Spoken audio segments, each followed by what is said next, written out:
For 7 years, I had envisioned a quiet dinner at home to celebrate our anniversary. The intention behind this gathering was simple yet deeply meaningful.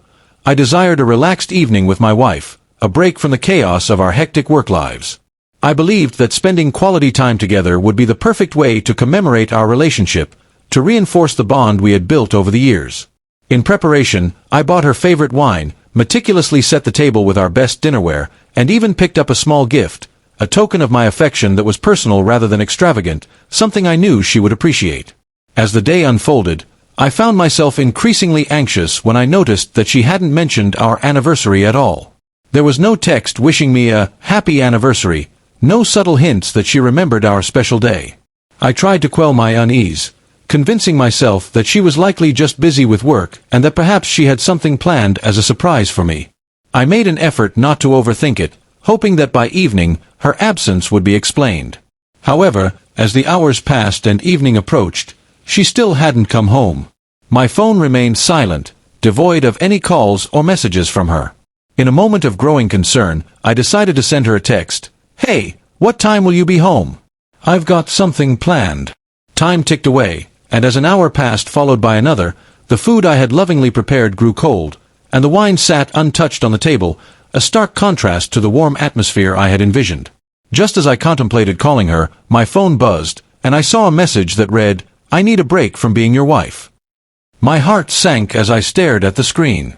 The message was blunt and cold, devoid of any explanation, just those chilling words that felt like a betrayal. For a moment, I thought it might be a cruel joke, but there was no follow-up message, no playful emoji to soften the impact. When I called her, I was met with voicemail, the silence amplifying my confusion and desolation. I sat there, staring at the beautifully set dinner table, struggling to make sense of what I had just read. Was this a spur-of-the-moment decision? Had I done something wrong? I scrolled through my messages, hoping to find any clue or hint that I had missed, but there was nothing. The unsettling feeling settled in my stomach as I opened my laptop to check our shared bank account. A recent transaction caught my eye, a luxury hotel reservation for the same day. My heart raced as the pieces began to fall into place, the location, the timing, her sudden need for a break. This wasn't merely about needing space, it was something much deeper. Out of instinct, I looked up the hotel online. It was one of the most expensive in the city, not a place you book for a quiet getaway or self-reflection. I could have rushed over there and confronted her on the spot, but something held me back. What would that accomplish? A dramatic scene in a hotel lobby? An argument that would lead nowhere? Instead, I opted for a more calculated approach.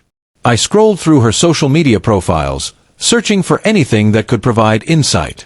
A recent post from that morning seemed innocuous enough, but then I checked the profiles of people she frequently interacted with. It didn't take long to spot something that stood out. A guy from her office had also checked into the same hotel on the same day. Coincidence? I didn't think so. I had suspected for a while that something was off. Little things had started to not add up. Her frequent work trips, the way she dismissed messages too quickly, the late nights she claimed were due to deadlines. I had ignored the signs, perhaps because I didn't want to believe them. But now, I didn't have to wonder anymore. I put my phone down, took a deep breath, and made a decision. If she wanted a break from being my wife, I was about to give her exactly that. I didn't want to confront her just yet. That would be too easy for her. She would have excuses ready, half-truths, maybe even try to twist the blame onto me. No, I needed something stronger than accusations. I needed proof. I started with the basics. Our phone plan allowed access to call and text logs, so I checked hers. A specific number kept showing up late at night and early in the morning during her lunch breaks. It wasn't saved in her contacts, but I recognized it, the same guy from her office. Next, I logged into our shared cloud storage. We rarely used it, but photos were set to automatically back up. I scrolled through the recent uploads and found it, a picture she must have taken without thinking, showing her cocktail glass on a marble table. In the reflection, a man's hand holding another drink was just barely visible, with the hotel's distinct logo in the background. It was evident she hadn't even bothered to hide it. I kept digging. Her laptop was still logged into our home Wi-Fi, and I knew she had a separate personal email but often forgot to log out. A quick search led me to drafts of emails she had never sent, Messages venting about how she needed something more, how things just happened between her and him, how she was tired of pretending. This wasn't just a random mistake. It had been planned for weeks, maybe months. She had checked out of our marriage long before I even realized it. I read through message after message, each one clarifying the situation. Their conversations weren't just casual flirting. They discussed trips they wanted to take and how they felt alive around each other. She even joked about how clueless I was, how easy it was to lie to me. I absorbed every detail, my initial instinct being to feel anger, but I pushed that aside. Emotion wouldn't help me now. Instead, I took screenshots, copied emails, and backed everything up onto a separate drive. If this was going to end, I wasn't going to leave anything to chance. I then checked our financial records, wanting to know how much of our money had gone into financing her little getaway. Hotel stays, expensive dinners, spa visits, all charged to our joint account. That was the final confirmation. She wasn't just cheating, she was doing it on my dime. Once I had seen enough, I closed everything, locked the files away, and sat back. The reality settled in. This was not something we could fix. There was no coming back from this. She thought she was in control, living her double life while I remained oblivious, but she was wrong. She had no idea I knew, and that gave me the advantage. I wasn't going to yell or beg for explanations. I was going to prepare. When the time was right, I would ensure she never saw it coming. I contacted a divorce lawyer, one with a reputation for handling cases like mine, specializing in high-asset divorces and infidelity. During our first meeting, I laid everything out, the messages, the financial records, the proof of her affair. He listened carefully, nodding as he reviewed the documents. "You have more than enough," he said. "This will work in your favor." That was exactly what I wanted to hear. We discussed strategy.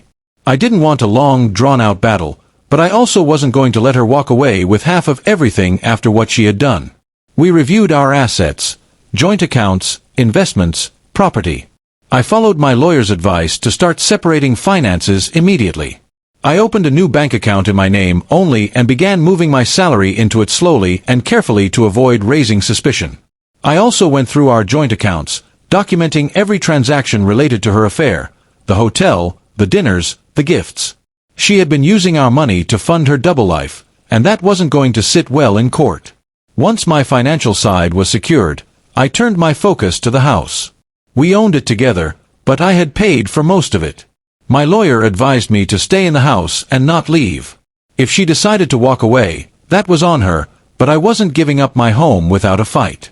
I also started gathering personal belongings, important documents, sentimental items, things I didn't want to risk losing.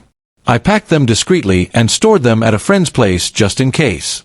Throughout all of this, I maintained my routine.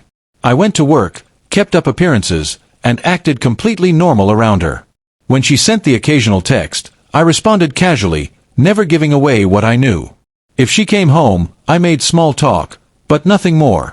She believed she was getting away with it, that I had accepted her need for space. A few days later, I set up another meeting with my lawyer to finalize the divorce papers. Everything was falling into place. She thought she was in control, but she had already lost. She walked back into the house as if nothing had happened. No apologies, no explanations, just a casual indifference as if she had been away on a work trip. I heard the door open while I was in the kitchen, but I didn't rush to greet her. I kept chopping vegetables for dinner, acting as if her absence hadn't even registered. "Hey," she said, setting her bag down by the door. "Hey," I replied, not looking up. There was a pause. She was expecting something, maybe anger or interrogation, but she didn't get either. She walked further in, glancing around as if checking to see if anything had changed. "How was your week?" she asked, her tone forced, trying to gauge my mood. "Busy," I said, and that was all. She shifted uncomfortably, realizing this wasn't the reaction she had anticipated. She tried a different approach, mentioning a long weekend with friends and how she had needed time to think. She threw in a few vague lines about feeling overwhelmed and wanting space to clear her head. I nodded. "Sounds nice," I said, still not giving her what she wanted. She waited, expecting more, but when I didn't ask for details, she hesitated and finally carried her bag to the bedroom. For the next few days, she acted as if everything was normal. She went to work, came home, and scrolled through her phone on the couch. I continued playing my role as a man who had accepted her version of events. I didn't ask where she had been or push for answers. I let her believe that I was oblivious, passive, and accepting, exactly where she wanted me. She tested the waters a few times, throwing out small comments to see if I would react. She mentioned a coworker's name, the same one I knew she had been with. She casually talked about how stressful work had been and even hinted at how we should communicate better moving forward. Each time, I gave her nothing. I could see her confidence growing. She thought she had gotten away with it, that her break had been accepted, and that I was just grateful she had come back. A couple of weeks later, she finally brought up what I had been waiting for. We were sitting at the table eating dinner in near silence when she set her fork down and looked at me. "I've been thinking," she said carefully, "maybe we should talk about what this means for us." I took a sip of water and nodded. "Go on." She shifted in her seat, trying to choose her words. "I think we should define what this space means, maybe set some expectations, so we don't have misunderstandings." She thought she was leading the conversation, that she was still in control. I leaned back in my chair, keeping my expression unreadable. "That's actually a great idea," I said, and just like that, she walked right into the moment I had been preparing for. She thought she was leading, but I was in control. She started with vague statements about how relationships evolve and how couples sometimes need to redefine their boundaries. She spoke carefully, testing the waters to ensure she wasn't pushing too hard. "I just think," she continued, "that if we want to make this work, we should be open to adjustments." "Adjustments," I repeated, the word hanging in the air. I could see her relax, taking my response as agreement. "I know it was sudden," she said, "but I really did need that time. Maybe moving forward, we can be a little more flexible about what we expect from each other." She was dancing around the point, trying to make her actions sound reasonable. She wasn't asking for a separation. She wasn't admitting what she had done. Instead, she was trying to redefine the rules to make her actions acceptable. I could see it in her eyes. She thought I would agree, that I would nod and accept her proposal, but I had played along long enough. Instead, I stood up, walked over to the counter, and picked up the envelope I had prepared days ago. I set it down in front of her. "What's this?" she asked, frowning. "You said you needed a break from being my wife," I said, my voice steady. "I decided to make that permanent." She stared at the envelope, frozen. Then a small nervous laugh escaped her lips. "Wait, what?" "Divorce papers," I replied. The color drained from her face. She opened the envelope, flipping through the pages as if she couldn't believe they were real. "This isn't funny," she said, her tone shifting. "I'm not joking." Her hands began to shake. "You already had these prepared?" "Yes," I replied, watching the realization dawn on her face. She finally understood that I had known all along. "You're serious?" "Completely." The confidence she had walked into the conversation with evaporated in an instant. She shook her head, trying to gather herself. "We don't have to do this. We can talk about this." I interrupted her. "You weren't suggesting anything. You were trying to justify what you've already done." Her mouth opened, but no words came out. "You made your choices," I continued. "You took your space, you spent our money on your little trips, and you thought I would just sit here and wait for you to decide what happens next." She swallowed hard, panic rising in her voice. "I never meant." "I don't care what you meant," I said firmly. "This is happening. And since I already have all the proof, I suggest you sign those papers before this gets ugly." For the first time, she realized she had lost control. She wasn't the one deciding what happened next. I was. She sat there gripping the divorce papers as if they might disappear if she held them tightly enough. Her mind was racing, searching for a way out, an angle she could manipulate, but there was none, not this time. "I don't understand why you're doing this," she finally muttered, her voice trembling. I let out a short, humorless laugh. "You don't understand," I repeated. "You lied, you cheated, you spent our money on your affair, and you're surprised that I don't want to be married to you anymore?" She shook her head, still trying to grasp the situation. "It wasn't like that." "It was exactly like that," I countered. "And the worst part? You didn't even have the decency to be honest about it." You wanted to keep me on standby while you figured out what you wanted. But I'm not an option, and I'm sure as hell not waiting around for you to decide if I'm worth it." Her breathing became uneven, and panic set in. "You don't have to do this," she pleaded again. "We can work through this." I sighed. "No, we can't. And honestly, I wouldn't want to, even if we could." She flipped through the papers again, stalling for time. "What if I don't sign them?" she asked, her voice now weak. "Then I take everything I have to court," I replied. "The messages, the bank statements, the proof that you used our money to fund your little escape. Trust me, the way this plays out is up to you, but the outcome doesn't change." Her hands clenched around the papers, and for a moment, she sat there, staring at the table, clearly struggling to process everything. Then, suddenly, she pushed back her chair and stormed into the bedroom, slamming the door behind her. I didn't follow her. 3 days later, she signed the papers. The legal process was smoother than I had expected, thanks to all my preparation. My lawyer handled everything with ease, and since I had the evidence, she didn't have much leverage. She walked away with less than she thought she would get. Not long after the divorce, her life began to unravel. The relationship with her coworker didn't last. He was gone as soon as things turned serious. Whatever future she had envisioned with him fell apart before it even began. News spread at her workplace.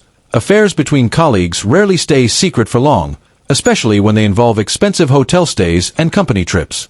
Her reputation took a hit, and promotions she had expected didn't materialize.